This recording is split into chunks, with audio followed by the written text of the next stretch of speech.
Candidates will have 3 minutes each. We are going to start with the drawing that has Governor Brownback first. Mr. Brownback, thank you, sir. Thank you, Michael. Appreciate it. Thank you all for being here today. It's going to be a lively, good debate. Hopefully not quite as lively as the state fair. That one was really pretty raucous. And I have to congratulate Kansas State University on a great game last night against Auburn. We should have won it. We'll get it next time. Keen, Paul, glad to have you guys here. Concerning Johnson County, your priorities, they've always been very clear, and they're the same priorities I have. Great schools, a vibrant economy. With that, you have built a robust county that is leading the way in growth. My priorities are the same: great schools, a vibrant economy. I've worked hard for greater local authority for your school districts, for our school districts, and earlier this year, we in this room, because a lot of you in this room did this, won an additional 2% for district local option budgets. That's something you had sought for 15 years. You hadn't been able to get it prior. It passed. I signed it into law. Representative Davis, the Democrat leader in the House, voted against that final bill and did not propose a local option budget in his proposal. And when it comes to talking overall about Johnson County and schools, Representative Davis talks a lot about more money for schools, but he's not talking about your schools. He is talking about your money. When it comes to having a vibrant economy, again, my policies are very clear, simple. I want lower taxes and less regulations, and it's working. More Kansans are working now than ever before in the history of the state. Right here in Johnson County, you have great growth taking place with cranes and cones everywhere. Keep it going.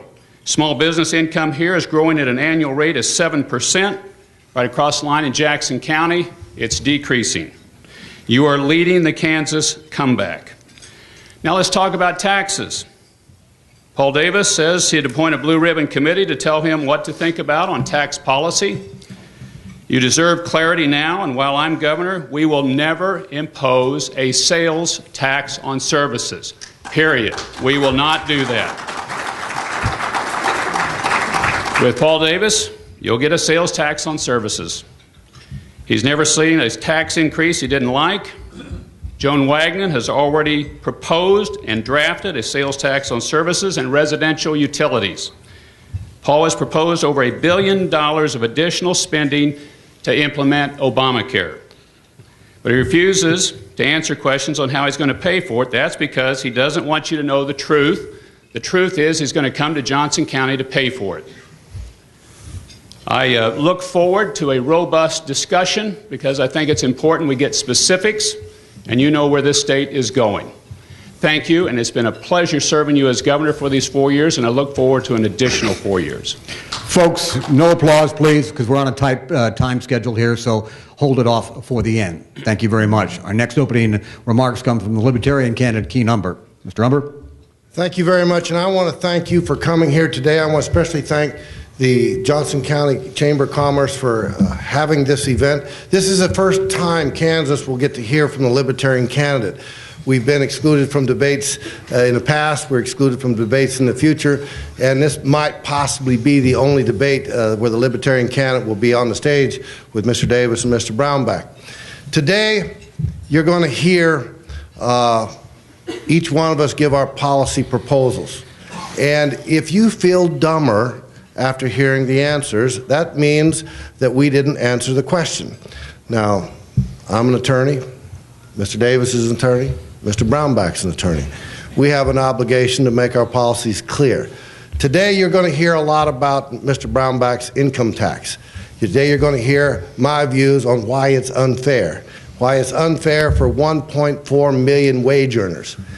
And you're going to hear my plan to change that.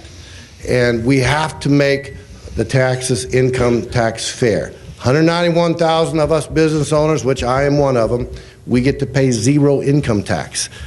If you're one of the wage earners, and I suspect almost everybody in this room is at some point, you pay all the taxes.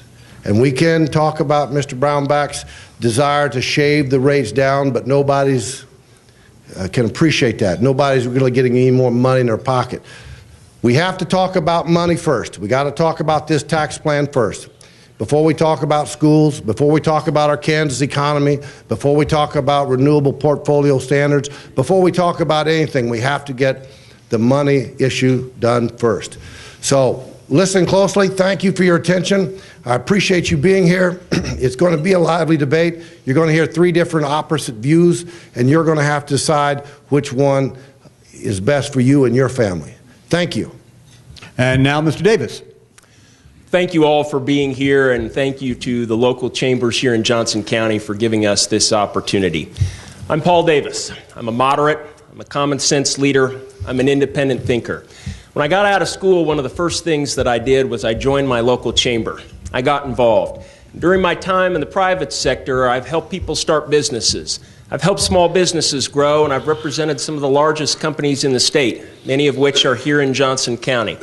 During that time, I have come to believe that government and business don't always have to be adversaries. We can be partners. We can help communities grow together, and we can move our state forward. A great example of this is our infrastructure. In 2010, I was one of the people who put together the bipartisan coalition for our 10-year comprehensive transportation plan. 3 different economic studies show that that plan will create 175,000 jobs over the life of its plan. Unfortunately, Governor Brownback has taken $1 billion out of that proven job-creating program to subsidize his economic experiment that just isn't working. We can't continue to go in this direction. I believe we need to have a balanced and reasonable tax policy. During my 12 years in the legislature, I have voted over 150 times to cut taxes.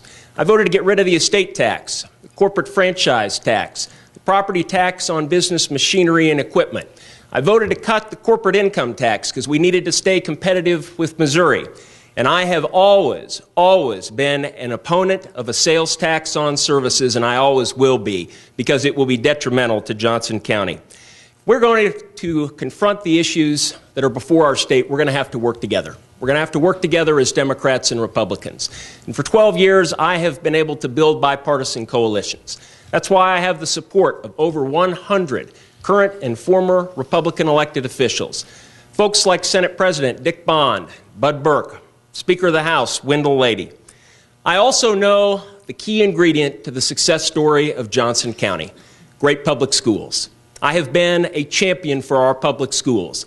I have consistently supported more local authority for Johnson County schools, and I will continue to do that as governor. And I will make my very top priority restoring the cuts that have been made to our public schools, because strong public schools are the very foundation of a stronger economy. Thank you, and I look forward to the questions.